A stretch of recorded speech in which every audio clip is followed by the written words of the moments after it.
જય શ્રી કૃષ્ણ બાળકો, કેમ છો બધા? મજામાં તો છો ને? હું પણ મજામાં છું. તો ચાલો આજે આપણે સરસ મજાની વાર્તા સાંભળીએ. બાળકો, વાર્તાનું નામ છે બ્રાહ્મણ અને બ્રાહ્મણી. એક નગર હતું. નગરની અંદર એક ઠાકોર રહેતા હતા અને એ જ નગરમાં એક બ્રાહ્મણ કુટુંબ રહેતું હતું. એ બ્રાહ્મણ કુટુંબમાં આ બ્રાહ્મણ છે એ મૃત્યુ પામ્યા અને ઘરે એની પત્ની અને એનો પુત્ર બ્રાહ્મણ એ બંને જણા બચ્યા મા દીકરો.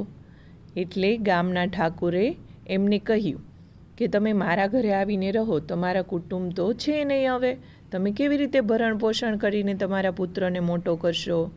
તમારા પુત્રને અમારે ઘરે લાવો, અમારા બાળકો સાથે રહેશે, એની સાથે હળીમળી અને ભણી ગણીને મોટો થશે. બ્રાહ્મણી કહ્યું કે સારું.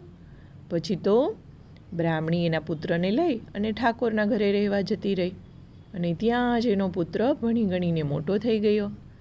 એક વખત ઠાકોરે એના બધા પુત્રોને કહ્યું કે સાંભળો, બધા પોતપોતાના સાસરે જાઓ અને પોતાની પત્નીઓને લઈ આવો. એટલે બધા છોકરાઓ પોતપોતાની ઘોડી લઈ તીબડીક તીબડીક કરતાં કરતાં પોતપોતાના સાસરે ગયા. એટલે બ્રાહ્મણે આવી અને એની માને કહ્યું, મામા, તે મારા લગ્ન કર્યા હોત તો હું પણ સાસરે જાત, તે કેમ મને પરણાવ્યો નહીં? બ્રાહ્મણીએ કહ્યું, તને પણ પરણાવ્યો છે નાનપણમાં, તું પણ જા ને તારી પત્નીને લાવ. ત્યારે બ્રાહ્મણે કહ્યું, મામા, મારી પાસે તો ઘોડી પણ નથી. આ ઠાકોરના છોકરા તો બધા ઘોડી લઈને ગયા છે. આ વાત ઠાકોર સાંભળી ગયા. ઠાકોરે આ બ્રાહ્મણને બોલાવ્યો અને એના માટે સરસ મજાની એક ઘોડી હતી ને એ શણગારી તૈયાર કરી અને એમને આપી. અને આ બ્રાહ્મણ પણ ઘોડી લઈને જતો હતો. ત્યાં રસ્તામાં એક ખેતર આવ્યું અને એક કણબી ખેતરમાં ઝાડ નીચે આરામથી સૂતો હતો અને ખેતરની અંદર બાજરો વાવેલો હતો અને ત્યાં એક ગાય આવી અને ચરતી હતી. એટલે બ્રાહ્મણને થયું, આ કણબી તો સૂતો છે અને આ બધો બાજરો આ ગાય ચરી જશે. એટલે એમણે બ્રાહ્મણને જગાડ્યો. એલા, એ કેમ સૂતો છે?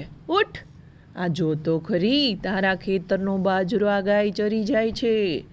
પેલો તો ઊંઘમાં ને ઊંઘમાં કણબી ઉઠ્યો અને બાજુમાં લાકડી પડી હતી ને, લાકડી લઈ અને ગાયને ધમ મારી અને ગાયને તો જેવી લાકડીઓ પડી એટલે ગાય તો મરી ગઈ ત્યાં ને ત્યાં.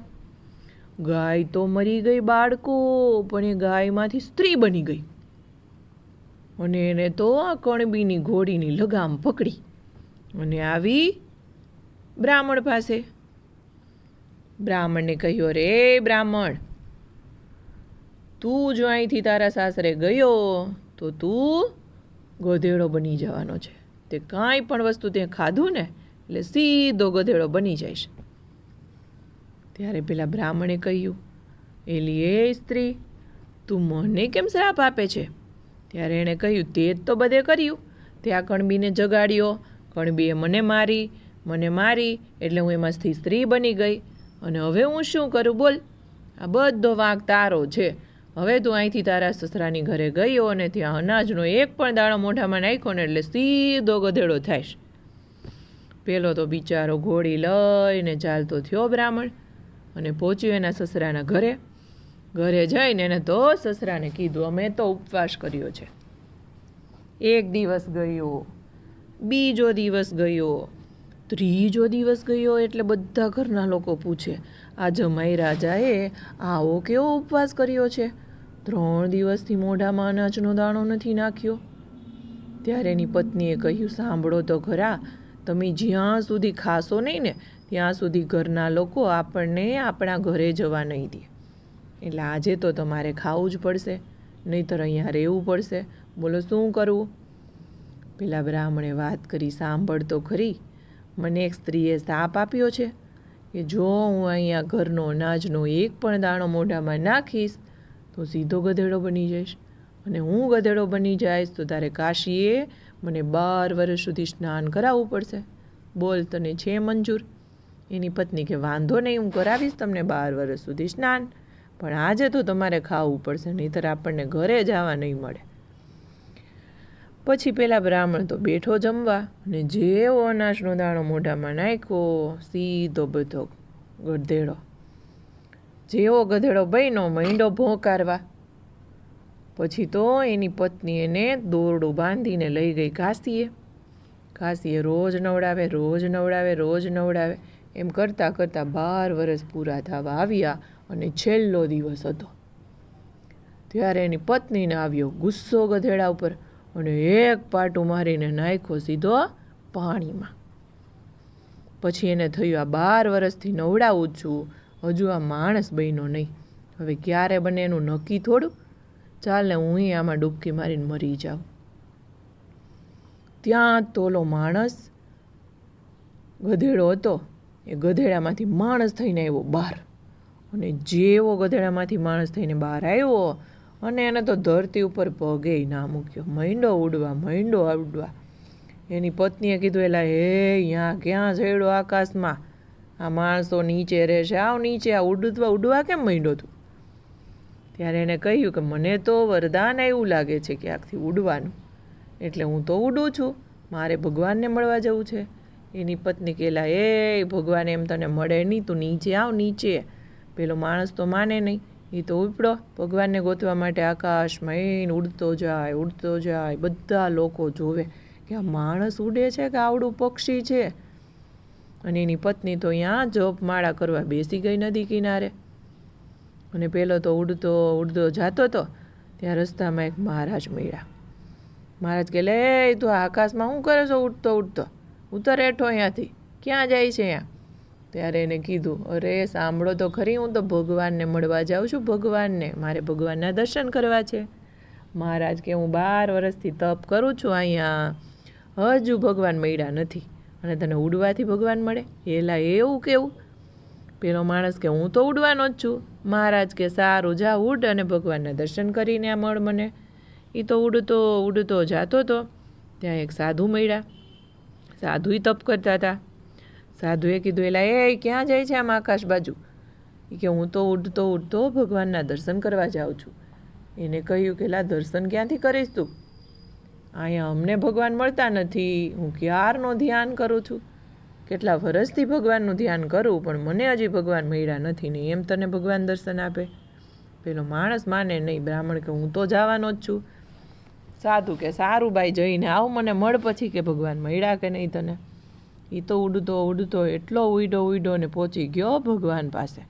ભગવાન તો સિંહાસન ઉપર બેઠા હતા. જેવો આ માણસ પહોંચ્યો અહીંયા બ્રાહ્મણ, અને સિંહાસન તો હલવા માંડ્યું. ભગવાન કે, આ શું આવ્યો, વાવાઝોડું કે ભૂકંપ? ત્યાં તો સામે બ્રાહ્મણ ઊભો. ભગવાનના દર્શન કર્યા, અને પછી ભગવાને એને કીધું, અરે ઓ માણસ, તારે શું જોઈએ છે બોલ, તારે જે જોઈએ તો હું તને આપું. ત્યારે આ બ્રાહ્મણે કહ્યું, ભગવાન મારે તમારા દર્શન કરવા હતા, મારે તો એક વસ્તુ પણ તમારી પાસેથી નથી જોતી. ત્યારે ભગવાન કહ્યું, અરે એ માણસ, તું ક્યાંથી અહીંયા મારી પાસે આવ્યો છું, અને હું તને ખાલી હાથે થોડો પાછો જવા દઉં? એક કામ કર, આ મારી પાસે ડબ્બો છે ને એ લઈ જા. પેલા બ્રાહ્મણે કહ્યું, ભગવાન મારે ઉડવું હોય, અને ડબ્બો લઈને મારે શું કરવું? ભગવાન કે, સાંભળ તો ખરી, તને કામ આવશે. ડબ્બો લઈ જા. આ ડબ્બો એવો છે જાદુઈ ડબ્બો, કે એમાં તારે જે જોઈએ તે બધું જ મળશે. પેલો માણસ તો ડબ્બો લઈને ઉડતો જતો હતો, ત્યાં રસ્તામાં સાધુ મહારાજ મળ્યા. સાધુ મહારાજ કહેરા, એ ભાઈ ક્યાંથી આવ્યો તું? મળી આવ્યો ભગવાનને કે શું? ભગવાને કંઈ આપ્યું કે નહીં? દર્શન કર્યા કે શું? પેલો માણસ કે, મારે ભગવાન પાસે કશું જોતું નહોતું, હું તો એના દર્શન કરવા ગયો હતો, પણ ભગવાને મને ખુશ થઈને ધરાર આ ડબ્બો આપ્યો છે. બ્રાહ્મણ કે, એવું તો શું છે ડબ્બામાં? ત્યારે બ્રાહ્મણે કહ્યું કે, સાંભળો સાધુ, આ ડબ્બો એવો છે કે એમાં તમારે જે જોઈએ ને બધું મળી શકે. સાધુ કે, એક કામ કર, મારે 32 ભાતના ભોજન જમવા છે, શું મળશે એમાંથી? પહેલાં એ તો અગડમ બગડમ સ્વાહા કર્યું, એટલે ડબ્બામાંથી 32 ભાતના ભોજન બન્યા. પછી તો પેલા એ કહ્યું કે, એક કામ કર, આ ડબ્બો તું મને આપી દે, હું મારી પાસે ડબ્બો રાખું, અને હું તને એક ધોકો આપું છું. પેલો બ્રાહ્મણ કે, મારે ધોકાને શું કરવો? હું કાંઈ થોડો ધોબી છું તું ધોકો લઈ જાઉં? સાંભળ તો ખરાય કે ધોકો તું જે કે ને એવું કરશે, એવો ધોકો છે મારો. તો કે, સારું. એ તો ડબ્બો દીધો સાધુને અને ધોકો લઈને ઉપડો. આગળ આગળ જતો તો ત્યાં પેલા મહારાજ મળ્યા. અરે ઓ ભાઈ, ક્યાં જાય છે ધોકો લઈને? ભગવાને માર્યો કે શું ધોકે ધોકે? તો કે ના રે ના, હું તો ભગવાનને મળીને આવી ગયો દર્શન કરીને, મારી ઈચ્છા તો પૂરી થઈ ગઈ. ત્યારે મહારાજે કીધું કંઈ ભગવાને આપ્યું કે નહીં? તો કે ભગવાને એક ડબ્બો આપ્યો તો મહારાજ, એ તો આગળ એક સાધુ હતા એમને મેં આપી દીધો, અને સાધુએ મને ધોકો આપ્યો છે. મહારાજ કે મને ને મારા ચેલાને બહુ ભૂખ લાગી છે, એક કામ કરને તું મને ભોજન જમાડ. તો કે સારું. પછી તો એમને ભોજન જમાડવું હતું, પણ ડબ્બો તો પાસે હતો નહીં. ધોકાને કે લાવ ભોજન. ધોકો કે હું થોડું ખાવાનું આપું?